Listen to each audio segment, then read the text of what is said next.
Great. And now I see Nicole. Hi. Hi. Hey, And Nikki. then let's see, we do have some viewers coming in. I see Sarah. Did Sarah want to, is that Sarah? I'm not sure Good that's, morning. did she want to join the broadcast? Okay. Hey, good Hi. morning. Okay. Always on the move. Yeah, in an Uber. How meta. Oh, well, welcome. Looks like we have a couple of people who are joining us. I've asked that if you are watching us, if you could just start by introducing yourself in the chat room so that we can all say hello. And then we'll have the Uber team who's with us today start by introducing themselves. So I'll start with what appears to be on the right side of my screen. Then I'll start with you.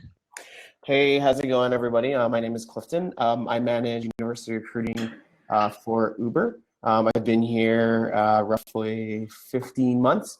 And prior to this, I worked at Facebook for 7 years in university recruiting. And then Sarah, who is in a Uber right now. Can you Hey, introduce everyone. yourself? Good morning. My name's Sarah. I lead product recruiting for Uber. I've been with Uber for about 2.5 years now. Started in ops recruiting and slowly moved my way towards technical. Thank you. And then we have Hey, Nicole. everybody. My name's Nikki. I am an operations and logistics manager. I'm based in Uber, New York. I'm a graduate of Howard University, and I graduated in 2007, studied Spanish and Russian, and I've been at Uber for 3.5 years. In the operations and logistics side, I deal with like driver supply and engagement in New York. And I'm also one of the leads for Uber Hue, which is our employee resource group for Black employees at Uber.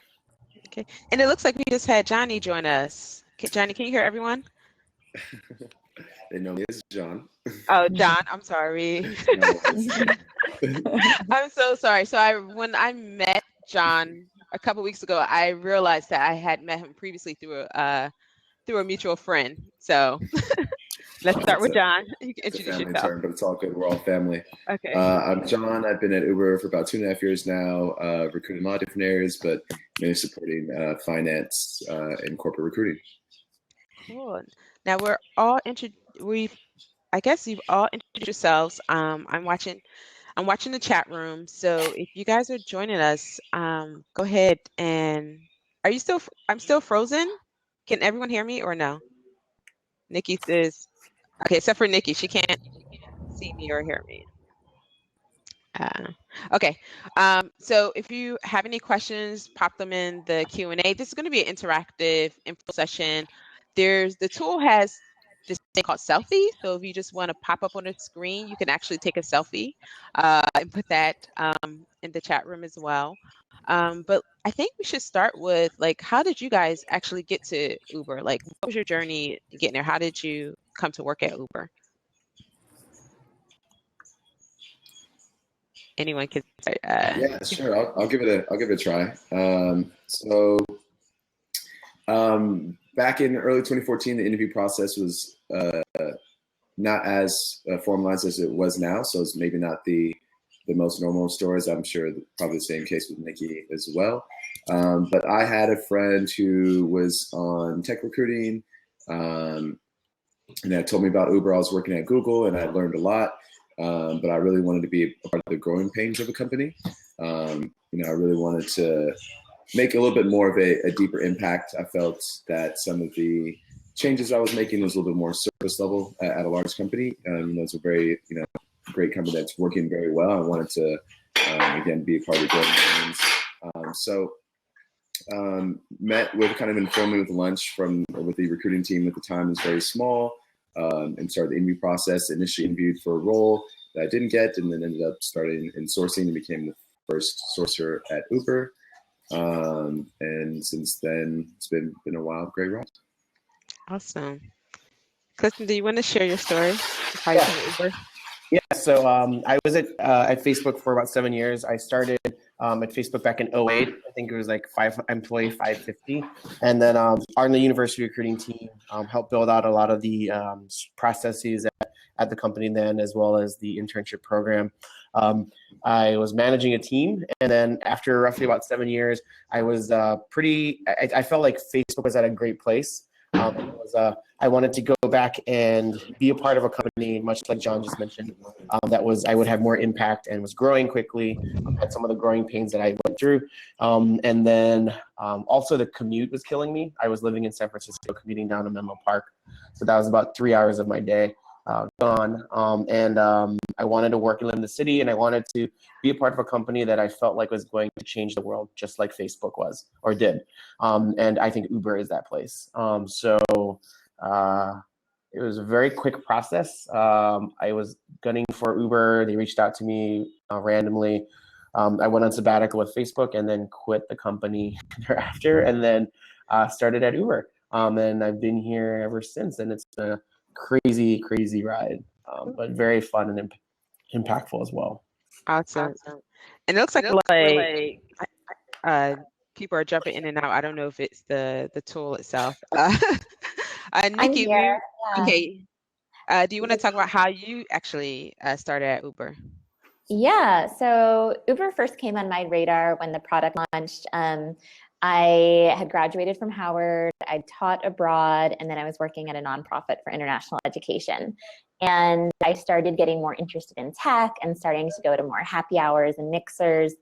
And that's where I met the community manager at the time for Washington, DC, and just struck up a conversation. Fortunately, it was one of those mixers where you're wearing a name tag and it's got your Twitter handle on it. So we stayed in touch, and it wasn't like an immediate click, but like 10 months later, I realized when I checked in somewhere on Foursquare that he was also there. And we ended up chatting for a little bit, and I learned that there was an opportunity at Uber for more community managers. And there was a lot of synergy between what I was doing administering the nonprofit program and what was needed at Uber skills-wise. So I ended up applying and having an informational interview with somebody else on the team who referred me, and went from there. And Sarah, we're talking about how you got started at Uber. Yeah. You wanted to tell your story. Yeah, definitely. So I worked for an agency here in San Francisco, and Uber became my client. Someone that I knew got a job on the legal team here. She's frozen.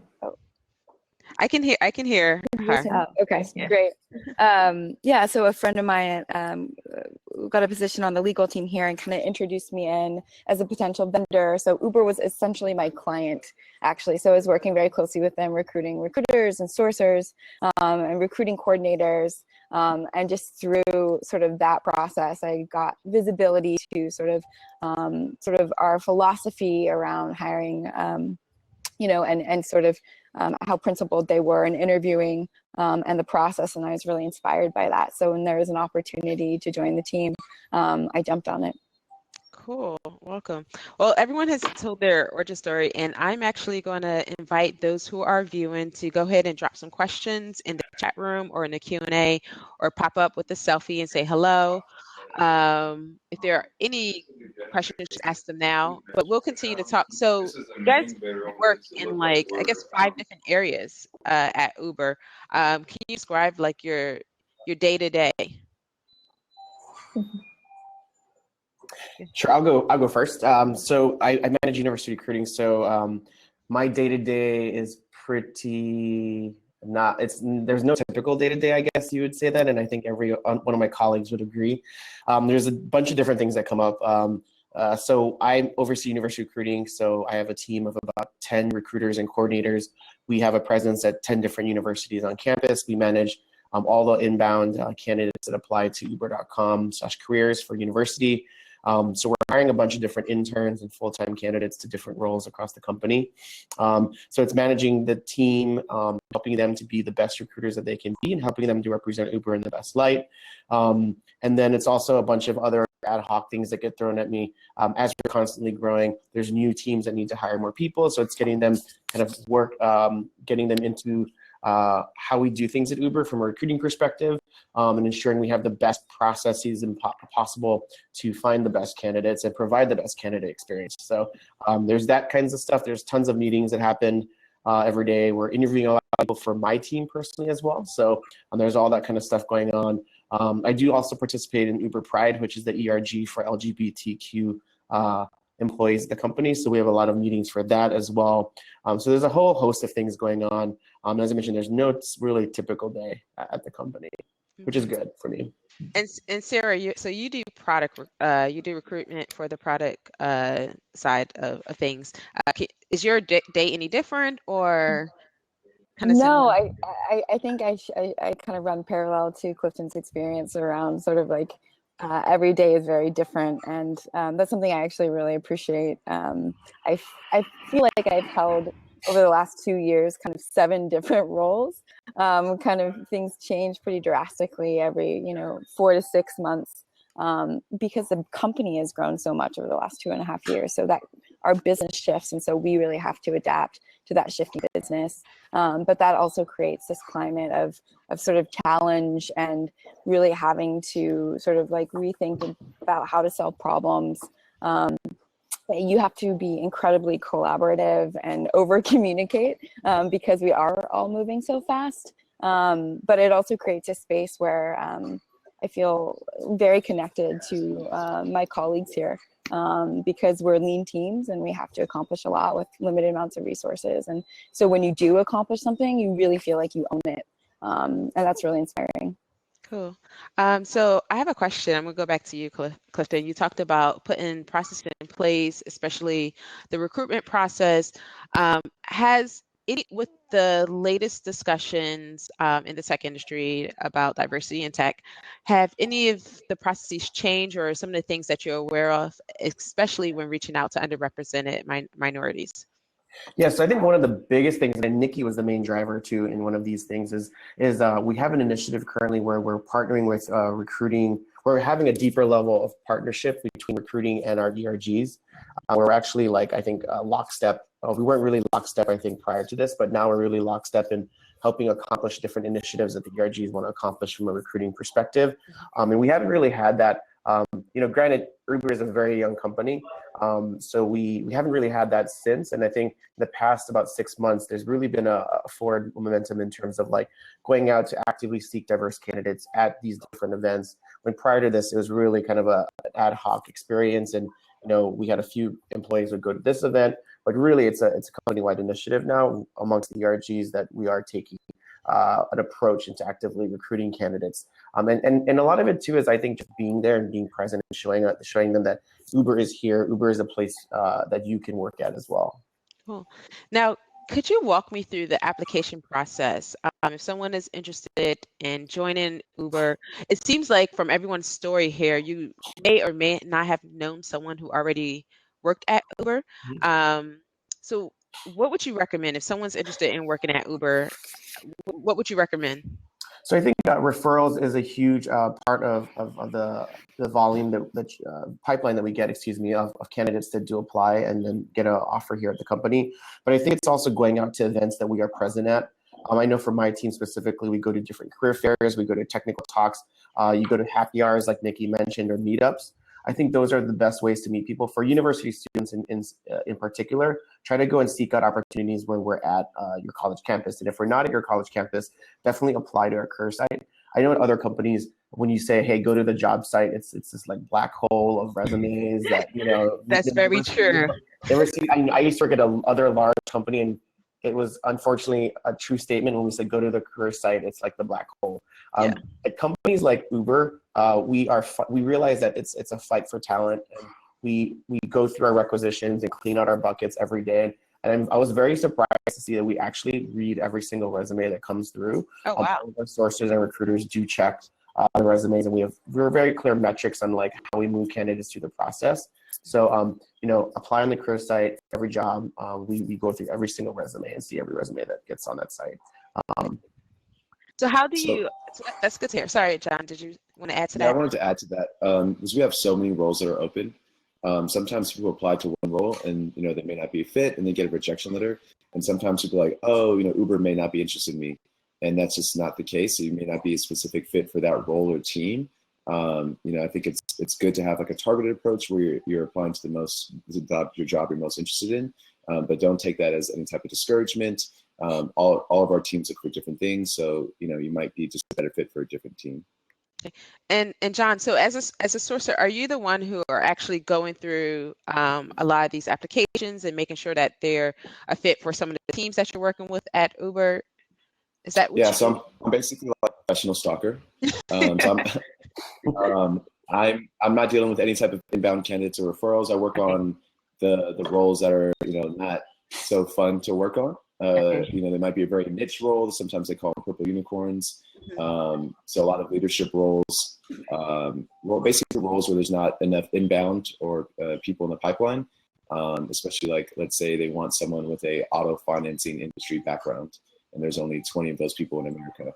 So how do we engage them? How do we build a relationship? How do we network within the industry to find top talent for a very niche role? Cool.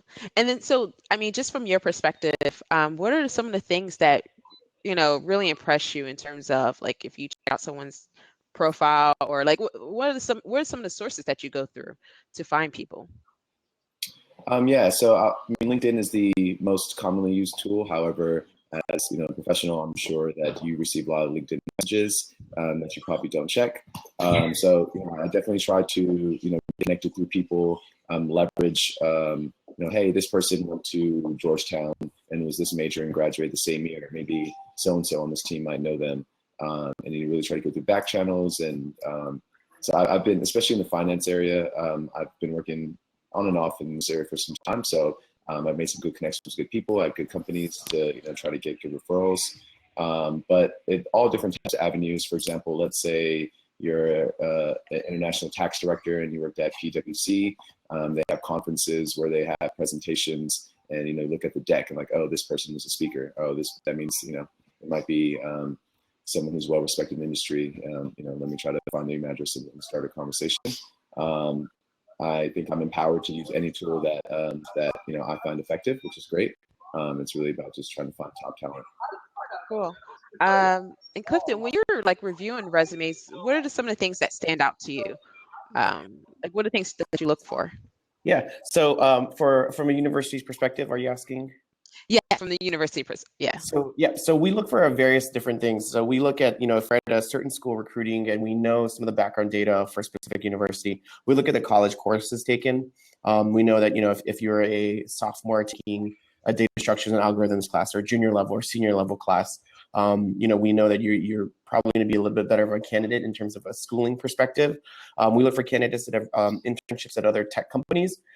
We poach from other companies. So we look to say if someone had an internship at a Google or a Facebook, it probably is directionally tells us that they're going to be a better fit for Uber.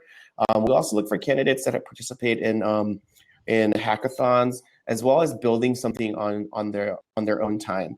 So I think one of the things, like, I tell candidates, don't put the class projects down. Don't put things that every other sophomore CS major will have on their resume, right? That the one app that they had to build, something about a bus schedule for your campus, something like that.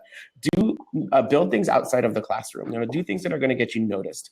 One time I hired a freshman at Facebook who built an app on the iOS store that was making him about $5,000 to $6,000 a month. And that really stood out. I was like, wow, you can build an app. You know how to do this at this age. That's going to make you stand out. So I tell students to do things outside of their classroom that's going to get them noticed. I would say things like coding competitions is also something that I encourage students to participate in.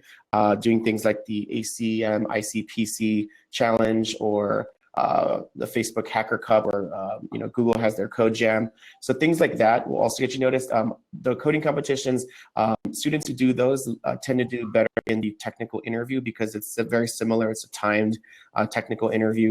It's very similar to what you come across in terms of a technical challenge on a coding competition. Cool. And then I wanted to spend some time. We just published our article on Nikki. Just went up on our site yesterday, and in it you talk about your background coming from Howard, but you also talk about how you used your experience and package it to align with what Uber was looking for to get a job at Uber. Can you talk a little bit more about that? Yeah, I mean, I think it's really important to realize that it's not always a big leap from college into your dream job. And I used a couple different experiences and added them up to the experience that was they were looking for at the time for Uber. So I had taught in Russia. I came up with my own curriculum, and then I started working as a program assistant at this international exchange student program that relies almost totally on volunteers. So we had to market ourselves with very little resources since we were a nonprofit. The budgets were definitely top of mind. So I kind of hacked that together into what was marketing that was needed for that role. Part of the role of community manager at the time was social media savvy, creativity, determination, and stick-to-itiveness, hustle, we call it, marketing, which was the part of my experience that I kind of lacked. So when I went into the interview, I talked a lot about my support background and my admin background and how organized I was and how creative I was and how in my spare time I keep my own website and am an early adopter of all of these like tech tools and know how to use them and love to learn. And I'm super adventurous, like going to Siberia to teach for a year is not something that you do if you're not comfortable taking risks. And that's what was necessary, I think, for Uber at the time. And I remember being asked, like, what are some of the craziest things that you've done to accomplish a goal? And talking through that with my interviewer was really helpful, I think, to showcase that I'm thinking outside of the box. And that's what Uber was looking for at the time for the marketing piece. Now that we're less of an early stage startup, I think we're looking for something different, some more specific digital marketing, strategic marketing, email marketing roles. But I'll totally echo what Clifton was saying, get out of the classroom and start doing real world things and package that experience for us. So if you're working, retail at a clothing shop or at a restaurant, what can you do to grow the Facebook group of the company? Even if it's a pub or a bar, can you make some sort of business relationships with other companies or restaurants and stuff on the block and show some creative initiative and some results as much as you can. Yeah, I would stress the one thing to add on to what Nikki said, like I think in results and being very results oriented on your resume is also a key thing. I always like to tell candidates having like percentage, like you grew the Facebook page 60% from X to Y, showing quantifiable results is super important. I have a role right now where I'm looking for ops agents for our Uber Freight business. And it's a pretty wide profile. But what the hiring manager said was, we need this person to hustle. We need this person to show they can get results done. So I always stress, like in any role, just show how results, even it's, if you're thinking about like an engineering role, like I think on your resume, you can transfer this to, fix the line of code that got XYZ performance time increase efficiencies, for a certain application, or save the company XYZ amount of dollars because it was running more efficient. That's the kind of things that we want to see, like what direct impact did you have on the project, product, or group that you're working in. That's really great advice. Go ahead, John. Sorry. Yeah, so that's great advice on the resume as well. But in person or on a phone interview, there's a method of interviewing called STAR, STAR interviewing. It kind of teaches you how to talk about something that you did in a full cycle way. Like, here's the situation, here's what I did to impact it, here's the people involved, here's the end result, and this is how it's looking now. So being able to tell a story and how you impacted, and especially using numbers, really helps the in-person interview and get a feel of what you accomplished. Yeah, piggybacking on what John's saying, I think just really being able to very clearly communicate your narrative, like where you've been, where you are now, and where you want to go. That really helps people understand sort of what you're motivated by, and kind of you kind of stand out as a person. Like, you become more of a clear individual versus one of many. Awesome. I'll say too, like on the operations, whether it's logistics or marketing side, we've had candidates come in and what really stands out is their hustle. So that could be like in the freshman year dorms, I cut hair and that was my business. And that's how I like bought all of my textbooks. And then the next semester I grew this like X number of clients. That's totally a good example from like my Howard background of how some people get creative about financing their education. So it could be something like that. That's non-traditional, and it's not everybody comes from the same background, that like internships were just one after the other, but you did something with your time.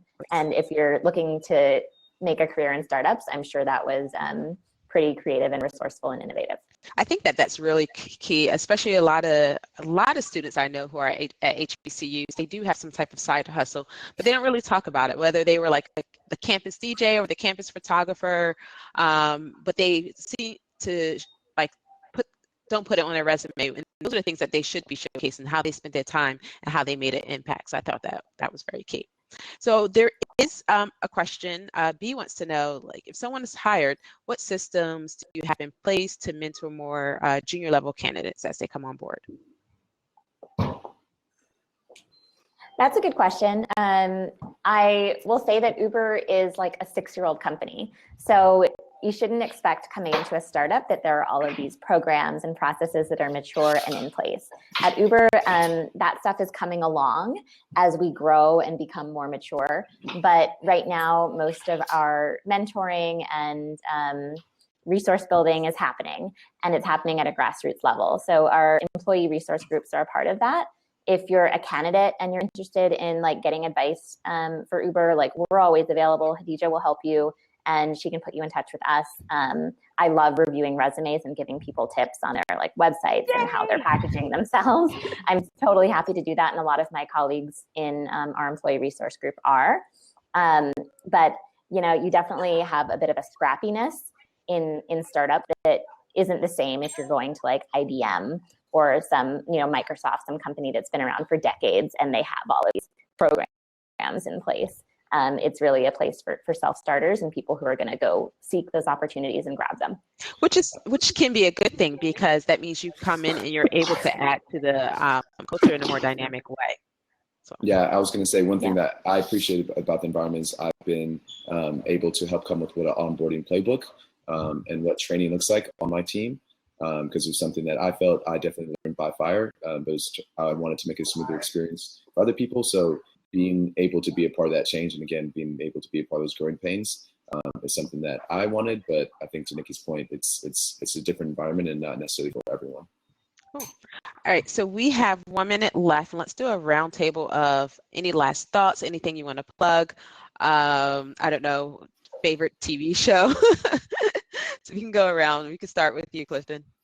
Yeah, I don't know. So I would say, I think one thing I would drive home is to look. I tell people like why Uber, and I would say this is, I'm going to give general advice. Having worked at another amazing company, I think look for where you can make an impact. I think, and look for where you can have the most leveraged impact as possible in your job.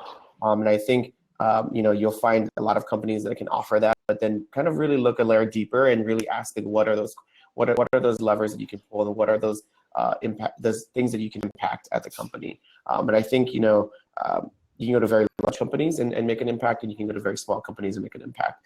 Just look what's right for you and where you can make that change. Thank you. John, do you have last thoughts? The new Childish Gambino album is amazing. It's really, really good. Besides that,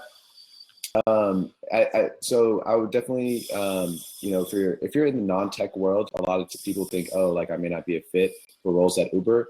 Again, so I hire in corporate. We also have a large ops organization. We're kind of the Clifton's point for the role that he's working on. We're just looking for smart people to do different things. In general, we don't necessarily look for people who have ride-sharing company experience because it's a new industry and all the things that we do is very different. So, if you're not an engineer, just, feel comfortable in the place that there's a home for you at Uber. Okay, Nikki, Howard alum, final thoughts. So my advice would be patient with yourself, like take steps forward and take every win as it comes. My career hasn't been a straight path. I said in my interview, like I've been a waitress, a hostess, a flight attendant, struggled a lot to get here, and that's not uncommon. Everybody goes through it. Just keep moving forward. Thank you all for taking the time today. And if you're watching, you'll receive an email that will basically say if you want to connect more, just reply to it, send your resume. And I definitely want to thank everyone today. All right, bye. Everybody, happy Friday. Bye, everybody. Happy Friday.